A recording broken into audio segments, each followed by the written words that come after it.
Hello and welcome back. This is LCX Presents a Game of Thrones Genesis. We'll be playing Call to Arms, which is the second mission. So we'll be playing it on Expert. There we go, on Expert. So I think I played the first one on Hard, but I'll be trying to play them on Expert from here on out. And just because I know you guys don't want to watch loading screens, we'll do a bit of movie magic here, and we'll skip the loading screen, but have a read of it there if you want, so you know what the mission's about. And yeah, see you on the battlefield. Nymeria's going to say that she doesn't have many friends, and basically wants to try and get some more bannermen, I suppose. So you need to get 7 allies. So we'll be using the envoy unit. As this is the second mission, I'm listening. Introduce a couple more units than what was previously in the first mission. So straight off the bat, send it to the bottom sort of towns. Just holding shift there and queuing up the command, and the envoy will go and do his thing. Typically, how this game plays out is the main character, which is Nymeria here, will bark out some orders and tell you to do something, and then you go to do it and it all turns to shit, and so you got to change your game plan. And that's how they introduce new units and stuff, which is kind of cool.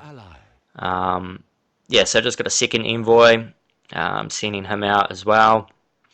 Kind of going for the more sort of southern cities at the moment, and I do want to get that gold mine. Yeah, it makes quite a bit of difference if you can hang on to that gold mine or get that gold mine, because it basically generates twice as much income as a town would. It might be a little bit more, but my understanding is it has 2 merchants going back and forward rather than just the one which the cities give you. So yeah, just doing as Nymeria has told me, and getting those cities, waiting to the full before moving on to the next. I can see a red dot. I can see that it's a spy, so I'm going to try and chase him away, but Nymeria's come up with a better plan. So the fact that we've seen a spy means that we have to get our own spy and uncover the secret agreements that spy may have caused. Yes. I didn't catch that in the bottom right hand side. My little blue dot envoy ran into one of their envoys, so he's getting sent back home, which I didn't see, but that's okay because I blocked one of his envoys as well. But yeah, you got to get used to the envoy mechanics and how they work. So basically, you right click on a town and try and take it over. If it's neutral, you'll get it. But if you go to take over a town which has one of the enemies envoys sitting in there, you'll get snapped out and have to be forced to go back home before you can retake action again. And likewise, it works the same for you and for the enemy. Okay, yep, so I uncovered one of the secret agreements. So now she's introducing the rogue unit.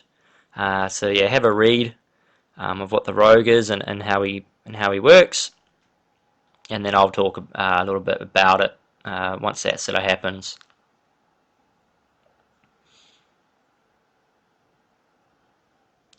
Well, my game doesn't want. Oh, there we go.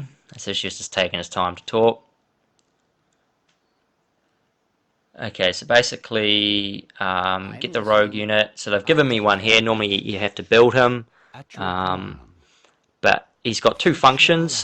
His first function, which he can do when you first build him, is he can create sort of riots in towns, and that means that you send him into an enemy town, and if he's successful, he'll cause sort of rioting, and that rioting can kind of spread, I think, as well, and that town won't produce any money for that person. So basically, it stops generating revenue. And the only way you can cancel it out is by getting an assassin and killing the upriser within the city. The second function a rogue can do, which I don't think you can do in this mission, is buy off units, and it costs 50 gold to do. And you have to normally you have to research that ability, and then you get the $50 from your hometown, and then you can right click on like a spy or an envoy or even an army or mercenaries, and they become on your side. Once he's bought off one unit, he will have to return back to base to be able to redo it. So there we go. So I sent in my rogue to sort of cause trouble in this town, so it was a little bit far away. And what that's done in this mission is created a bit of panic. So because the envoys will be running back to this town to try and sort it out. So while they're sort of dealing with that, distracted with trying to sort out their uprising, I can go and swoop in there and capture the other cities. I shall undermine their alliance. I have become visible. At your command. Very well. Yeah, so I mean, I picked an uprising one that was sort of the town furthest away rather than one that I could capture, because if a town's an uprising, they can see there it's all on flames and stuff, then you can't actually capture it with envoys, so that's why I picked one that was far away. Okay, so now they've got an assassin and they're killing off my unit. So to deal with an assassin, you can either use guardsmen, which I don't have in this level yet, or you fight back with another assassin. And they are units which have like a cloaking ability, so they're invisible, and you can run up and either kill passing units or whatever. But their biggest thing is to quell the uprising, to kill the, you know, if the rogue's gotten into your base and it's caused an uprising, is to take care of him. And the other thing is noble ladies, which come into the game a little bit further on, maybe next mission or mission after that. I like to call them little lady Sansa Starks, because that's kind of what they look like. But anyway, so I've hired an assassin. You don't need it for this mission, but I just have to kill their assassin. So I have to use my spy to try and find the assassin.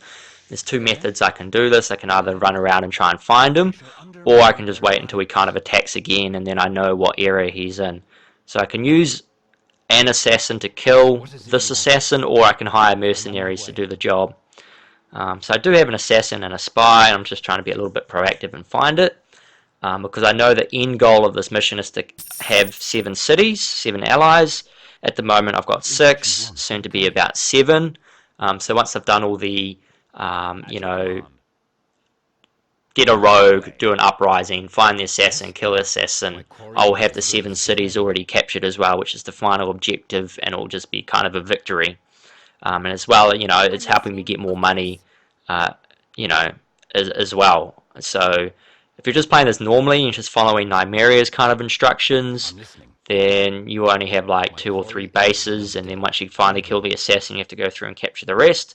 But if you keep proactive with the envoys, you'll be able to sort of stay ahead of the game. So I found his assassin. He didn't really move too far, so I just got my assassin and snuck up and if just going to kill him. And that's pretty much it. So Nymeria says perfect, so that's good. And now she wants me to get the explains that the uprising will end because it's killed by assassin. Now she says go and get you know, the seven allies that I need, and that's it. So that was that level, call to arms, where you kind of got to get bannermen. Thanks for watching, and see you guys on the next one.